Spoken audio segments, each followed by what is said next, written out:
Hey guys, it's the Basketball Hut here. So the trade deadline was only a few days ago, and with it we had all kinds of crazy trades happen. But for this video, I want to go over five of the biggest trades that are going to shake up the league. Um, so without further ado, I think we should get right into it. All right, so let's start off with the first trade. We have the Nikola Vucevic trade. So the Chicago Bulls managed to trade for Nikola Vucevic and Al-Farouq Aminu, and in return, the Magic got Wendell Carter Jr., Otto Porter Jr., and two protected first-round picks, one in 2021 and the other in 2023. So, first thoughts on this, I really love this trade for Chicago. They are one of the teams in the Eastern Conference that they just need to get over that one hurdle. They just need to get that last push into the playoffs. And I think with the addition of Vucevic, they are able to do that.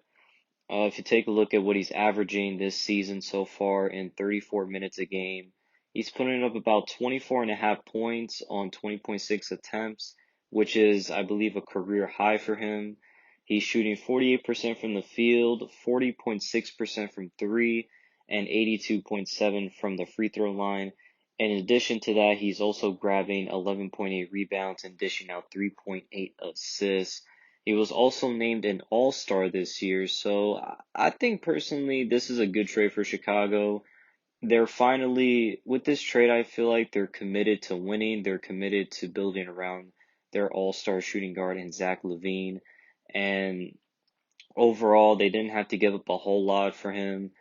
And I think it's just a great trade for Chicago. As for Orlando, I think they got it was an okay trade. It wasn't the best, obviously, but you get Wendell Carter Jr., who I think could be something in the NBA. He could definitely be a good rim protector and rebounder.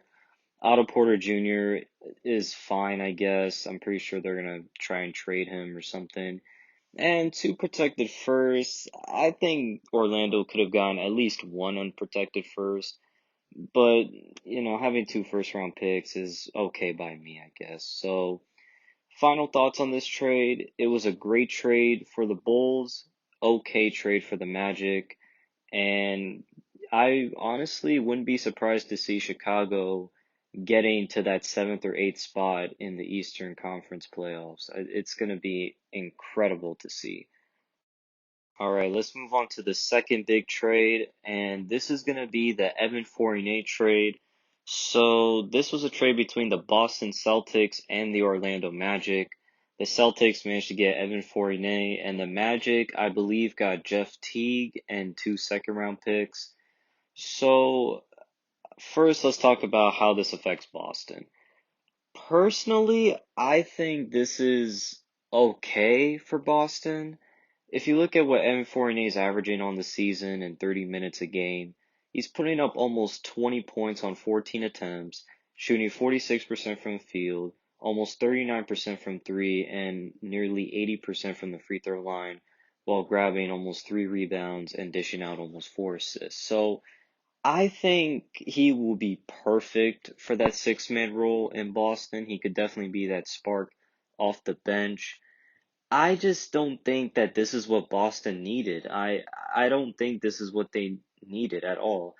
Personally, if I had to say anything, I'd say that Boston sorely needed a rim protector. They needed a big man that can get the rebound, that can block shots, and that doesn't require the ball in their hands 100% of their time. That's what they sorely needed, and I think they could have gone out and tried to trade for a Clint Capella.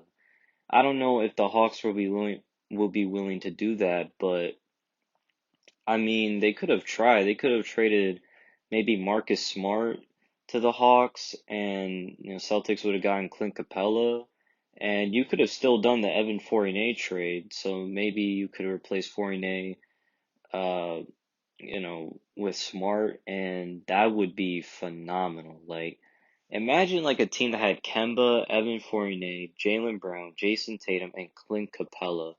I think that roster would definitely boost the Celtics from being a playoff team to being sort of contenders. I mean, I don't think they're on the level of the Brooklyn Nets or the Bucks or the Sixers, but it would definitely increase their chances of winning the championship for sure. But yeah, I mean, this is a fine trade overall.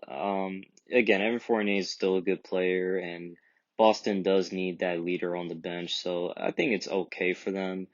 And as for the Magic, I don't really know. I think Jeff Teague is gonna get waived soon.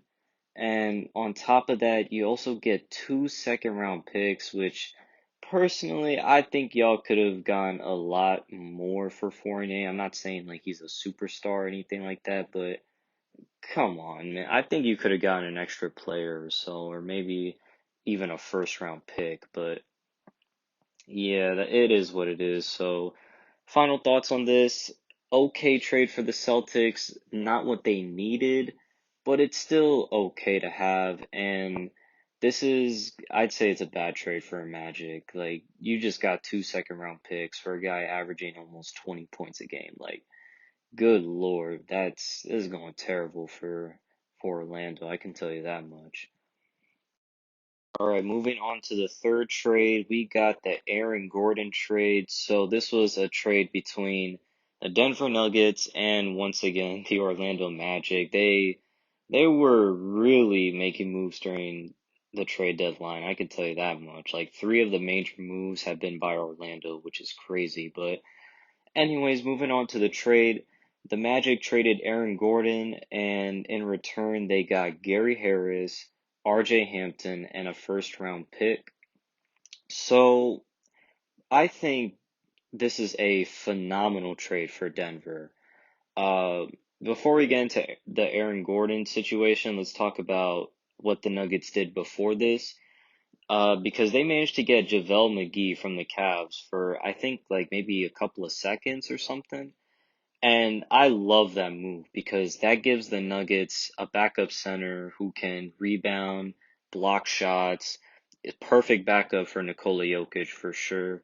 And then not only that, but you also get Aaron Gordon, who in 29 minutes a game is averaging 14.6 points on 11.7 attempts.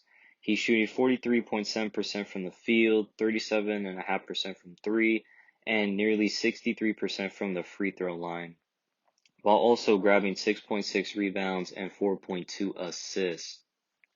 So overall, I think this is a perfect fit next to Jokic. I think Aaron Gordon is perfect for Denver for one particular reason, and that's his defense. I think the reason why Denver has struggled to start the season is because they've been missing a lot of their defenders. I mean, Jeremy Grant went to Detroit. Torrey Craig, I think, was a good defensive player for them. He's currently on Phoenix, I think. So you're missing two really good defenders. It's kind of going to hurt you in the short run. Obviously, in the long run, you're going to still be a good team, but in the short run, you're going to get off to a bad start. And, now you have JaVale McGee, who's a good rim protector, and Aaron Gordon, who's a versatile defender. Now you kind of elevated that defense back to what it was last season.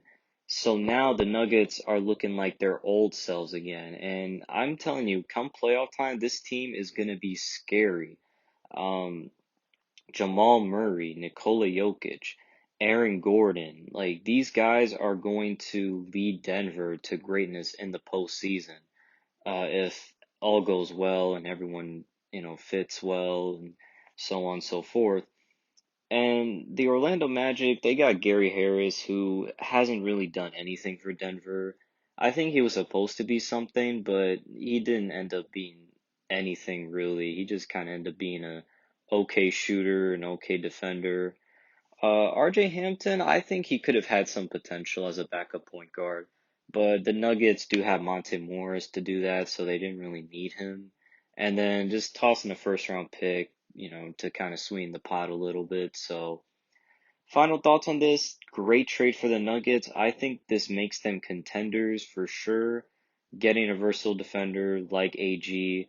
and getting a rim protector backup big man in JaVale McGee. Perfect trade deadline for Denver.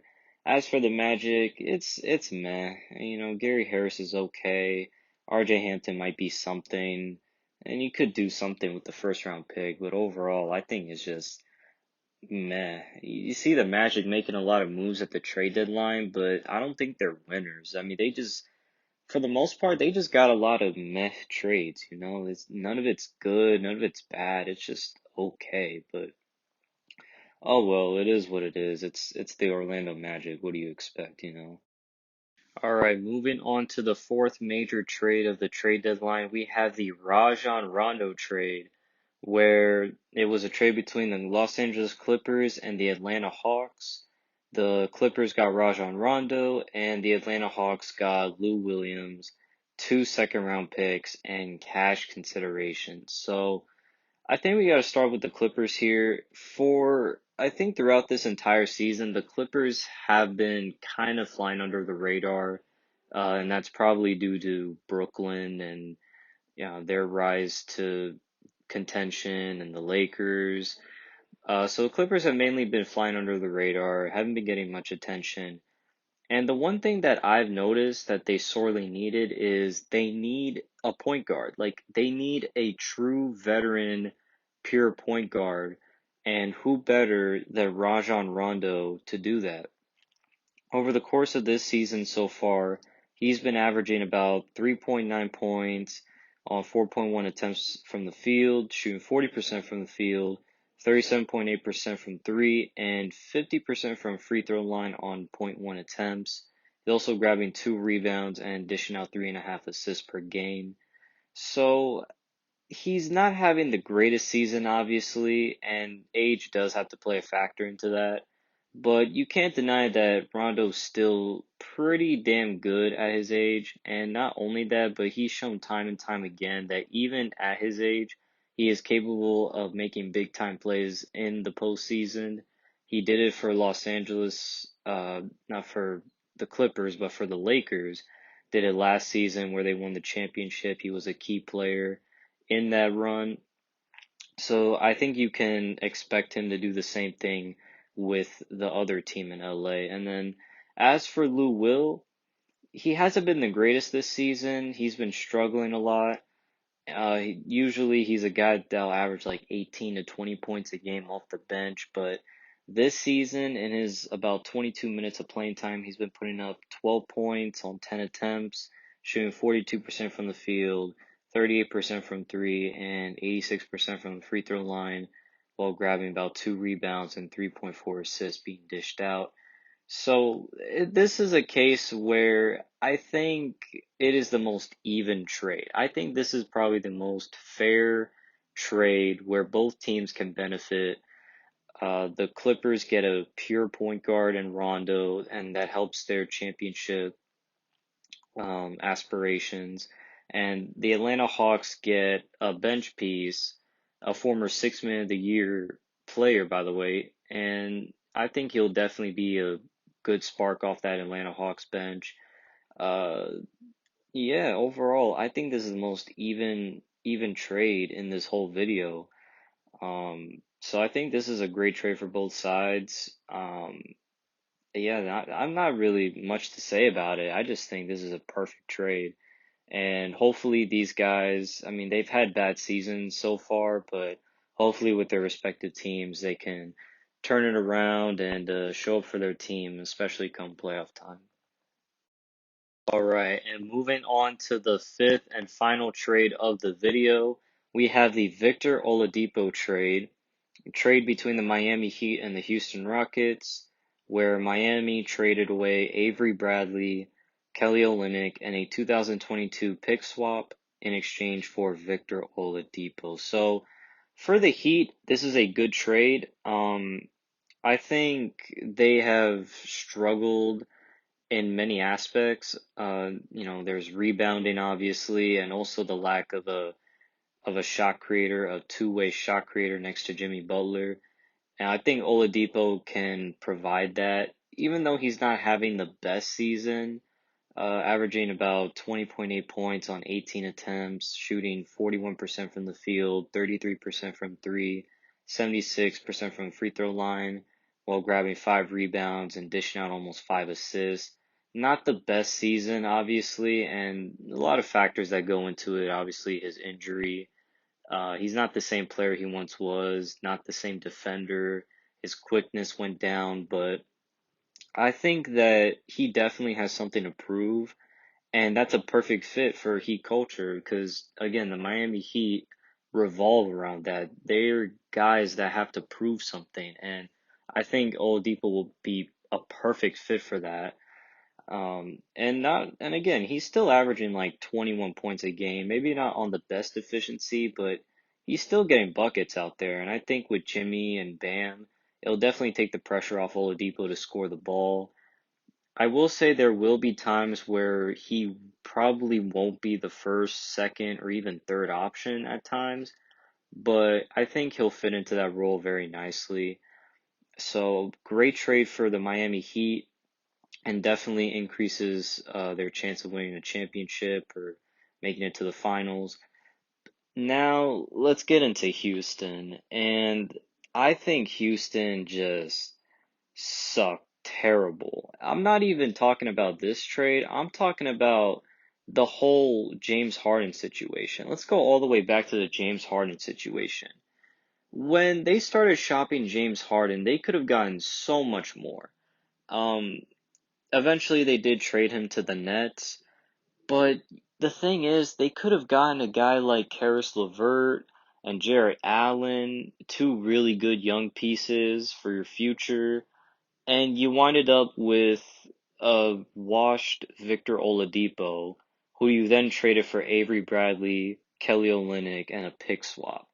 So essentially, what the Rockets did is they traded away James Harden, a generational superstar, one of the best scorers of all time, an MVP caliber player, for Avery Bradley, fucking rodent, Kelly Olynyk, and a 2022 pick swap.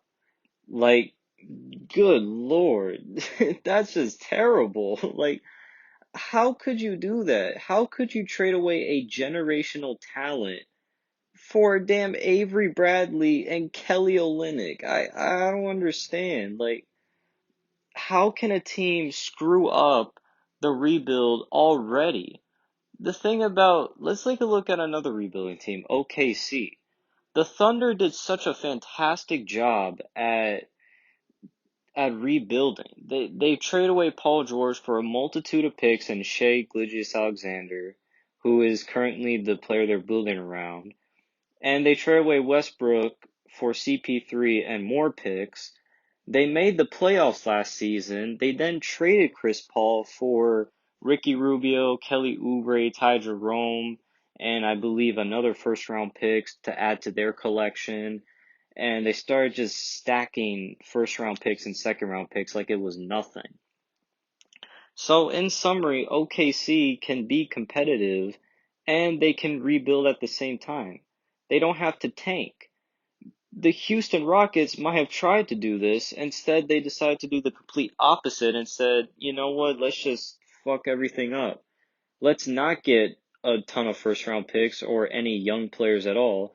No, let's just get a washed Victor Oladipo, even though he has nothing to do with our future plans at all. Let's just take him because, why not? Maybe we can get that eighth seed somehow. And then they realized that, oh, wait, we're not that good of a team as we thought we'd be. Let's get rid of Victor Oladipo. And now you've got Avery Bradley and Kelly Olynyk to rebuild around. Oh, and the 2022 picks off, right? I can't forget that, obviously. I can't forget about that.